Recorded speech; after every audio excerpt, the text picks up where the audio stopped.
I'm Jessica. I'm a senior statistical programmer 2 now at Icon.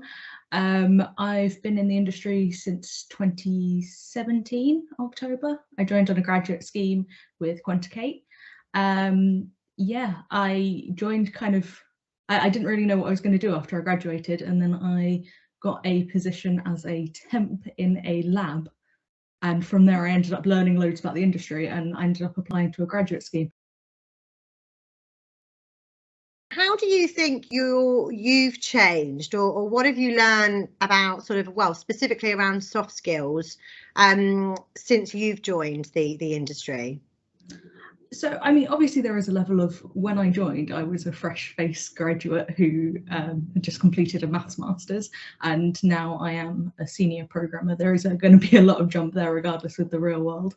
But I would say I have become a lot more confident, a lot more personable generally, because with the industry, and I think with kind of joining the workforce in general, like, you need more than just programming ability, more than just syntax needs to be in your head at all times, and that's the real challenge. And yeah. So do you think, so going back to that then, and also, is that just because of how you've grown since university and then starting in employment, or would you say that the confidence has grown specifically because of the industry? I think obviously there's going to be a mixture of both, but I think the industry in particular, like there are a lot of programming jobs where you are quite literally just at the back end. You don't see or speak to people much, whereas with a statistical programmer in our industry, you are expected, or at least if you want to kind of move up, you are expected to be able to join in with client meetings, attend kind of cross-functional meetings. Our industry is very global as well, so you will by necessity be working with people all over the world. So I think it becomes a lot more important in our industry.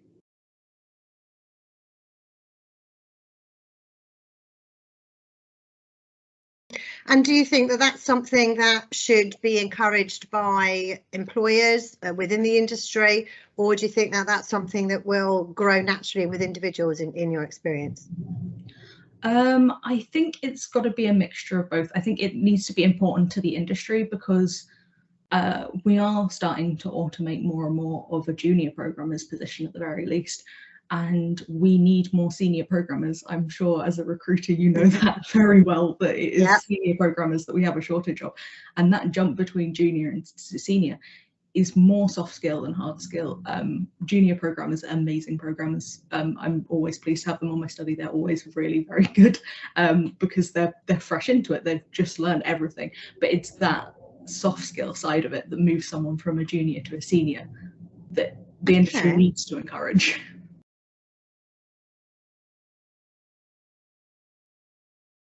What would you say that the three sort of most important soft skills in that instance, so transitioning from a junior programmer to a senior and making that jump, what would you say, in your opinion, the three main ones would be? So I would say, I mean, number one, and this will always be number one, is confidence. It translates into everything else. You almost can't get the others without just confidence, because you need to stick your head like above the parapets and speak up for yourself to get anywhere with any of the other skills. So confidence is definitely number one. Number two will be communication, translating both from SAS to human, and then also making sure that when you speak, you are speaking clearly, concisely, in a way that non-programmers can understand, non-native speakers can understand. That's really, really important, especially in our industry, and especially for a programmer. The final one is definitely something that I would look for, is taking the initiative. Yeah, kind of thinking creatively, bringing a solution to a problem rather than just answering a question. An example of that might be if somebody turns around to you and says, "Oh, is this patient X in population Y?" It's a yes/no question, but what the difference between someone with and without soft skills would be answering as a yes no question, or saying yes because, and then also maybe offering up, this is the algorithm we use in general so that you can answer this question on other patients, and offering that additional information. And it's a difficult one to know to do, like it's a difficult skill to learn, because yes no is the correct answer. It's a yes no question, we know that, but it's seeing past that and realizing that you have relevant information on this topic, and now is the time to provide it. Yeah, I mean, I completely agree. I think one of the challenges we do have, and one of the ones that we speak to when we're talking to our candidates, is having that experience or even the understanding of dealing with you know, individuals globally and dealing with different cultures, and you know, having, you know, worked with people in Europe, people in the US, people all over the world. Things are communicated very differently. So that's I would probably agree with you in that, and that's something that we talk to our candidates about. So again, brings me back to, do you think that these skills can be taught? Do you believe that soft skills can be taught and should be training, etc., should be offered with employers? I think training should be offered. I think that's a part of it, but I think it can only be one part of it. Opportunities for executing those skills is more important in soft skills. For example, if a programmer wants to get better at presenting, yes, we can provide training for them, and depending on the type of learner they are, they might be really receptive to that. Mm-hmm. But you aren't going to learn how to present a presentation on paper. You're going to have to get up and do it at some point. And yeah, it's providing those opportunities. So in the example of presenting, kind of having maybe like a regular slot wherein programmers can step up and present, rather than just having a training slides that explain how to do it, offering kind of a periodic opportunity where they can physically do that if they want to do it.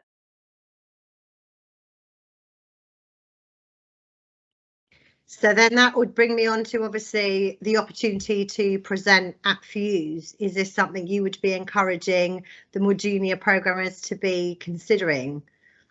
Yeah, absolutely. And I think that with PHUSE, obviously, the easiest one to say is, if you're applying to PHUSE, you're going to build your presentation skills because you're applying to do a presentation, but you do also learn so much more than that while you're doing it. If you're looking for a chance to build soft skills, I can't recommend PHUSE more. You have to work with a team, so that's teamwork. You've got to be confident to do it in the first place, and also be physically there. And while you're there, you are obviously socializing, you're meeting different people in the industry, different perspectives, especially with working from home, having once a year a few days where you've got to give it a go and see if you can do it in person. I think that, yeah, PHUSE is invaluable when it comes to soft skills. And yeah, I've been to PHUSE every year, except I guess there was one PHUSE about a month after I joined the industry. I won't have been at that one, but every year since, I've submitted to or been on the committee for PHUSE, and yeah, couldn't recommend it enough. Fantastic. I mean, I must say that obviously you and I met at PHUSE a few years ago before the pandemic, and it was really interesting to be able to meet people, you know, in real life. But also, you know, I think in the industry where a lot of people are, you know, working from home and don't necessarily get to go out that often, being able to meet people and learn and absorb information is just fantastic. And yeah, looking forward to attending in November. Yeah, brilliant. And are you presenting this year, Jessica? No, I'm not. I'm leading the coding tips and tricks stream. Highly recommend. We've got a great lineup, I think, this year. Obviously early days, but from the abstracts I've seen so far, they're looking brilliant. And yeah, this will be my first year on committee and in person, because I've been doing it virtually. So I thought that I'd just concentrate on the being a chair in person part of it this year.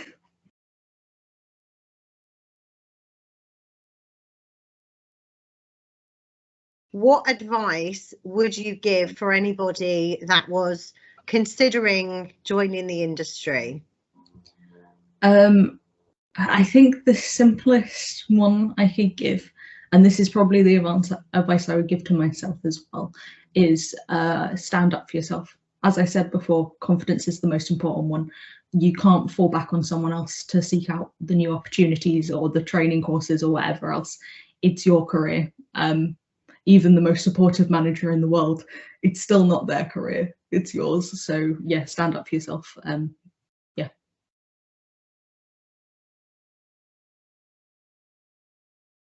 What would be your advice for a statistical programmer who was looking to be promoted and perhaps wasn't quite getting there? What advice would you give to them? I think the first thing is tell your manager, make sure that they are aware of what your career goals are. I would say sign up for what you can. For example, if somebody reaches out saying, I need a volunteer to present on this topic, do it.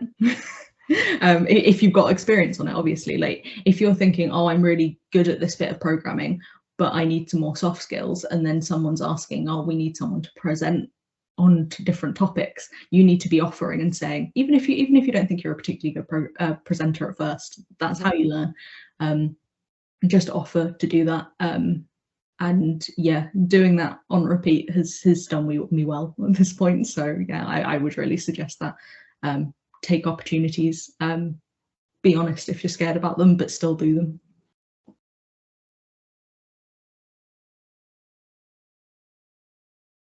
I would probably say teamwork is probably a big one. When I mean, as I mentioned before, I have a maths master's. Working in a team was not exactly promoted too much. It wasn't too important. And I am, when it comes to doing my actual work, I am quite independent. I would rather people kept their hands off my code and left me to it. But there is a balance, and I think working within a team is really important. In our industry, everything is double programmed, which anyone in the industry will know. In most cases, independently programming, 2 different people will be doing it. One of the first things you will come across is that you will mismatch, and you will need to speak to your QCer or your developer, and you need to resolve it, and you need to put forward a case for why you thought yours was correct, or you need to accept it gracefully when you realize that you are actually wrong. Admitting when you're wrong is one of the most difficult ones, potentially even harder than arguing that you're right. But yeah, I think it is something we have to do every day in the industry that I never really had to do before. Was stand up for your own results, like yeah, and then also accept gracefully your mistakes. So it's interesting though, where you said obviously being a maths graduate and being very happy working alone, and I think in programming there is an aspect of that, but then you're also saying that you do need to be a team player, you do need to be able to work in a team, you do need to be able to admit mistakes. So it's not necessarily everyone's perception of, you know, it being a very standalone role. It's actually not. There is a lot of teamwork. Is that what you're saying? Yes, and I mean there is, like, obviously I don't want to put off any new programmers. Like you do get plenty of time for it now. As a senior 2 who's leading multiple studies, I would say about 4 hours of my day will be quietly me programming on my own. So about half and half, and then the rest of the time will be leadership and meetings and discussing with other programmers and that kind of thing. So I still do get that dedicated time, and I get to write my own code, and yeah, that code doesn't get touched, it's mine. But then the results that come from that, I then do have to discuss with other people, and that's the way it is. And I think that that's a really good balance, and it works well for me as a bit of a nerd and an introvert. There you go. Well, it sounds like it, and it's obviously working. I hope so. Oh, brilliant. Well, listen, Jessica, it was really, really lovely talking to you. I think that's it. I think you've given us a really, really good indication of you know, what it's like from your perspective. And obviously what we are trying to do is to be able to share your knowledge and insight, having come up from a graduate into a programming role, and then, you know, now a senior programmer too, and someone that I know well and have always had a really good connection with, being able to find out from you what your perspective is, and hopefully share that knowledge and information to perhaps more junior programmers who are looking or wondering what they need to do to be able to progress within the business. So really, really appreciate you taking the time to talk with me. Thank you very much. And I look forward to seeing you again in real life at PHUSE in Yes. in November. Yeah, looking forward to it.